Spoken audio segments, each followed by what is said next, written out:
আমার আল্লাহ বলে এই জমিনটা আমি পুরায়া তামা বানা দিব। এই জমিনের মধ্যে যত পানি আছে পানিগুলো আমি আল্লাহ পুরায়া ছাই বানা দিব। যেদিন কিচ্ছু বলতে কিচ্ছু থাকবে না,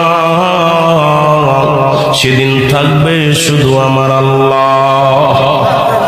আজকে কার জন্য সুদ খাও, কার জন্য ঘুষ খাও, কার জন্য ব্যভিচার করো, কার জন্য অন্যায় করো রে মন, কার জন্য তোমরা এত বাদই করো।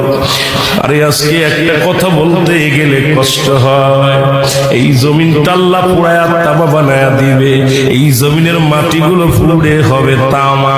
এই জমিনের যত পানি আছে পানিগুলো পুড়ে হবে ছাই।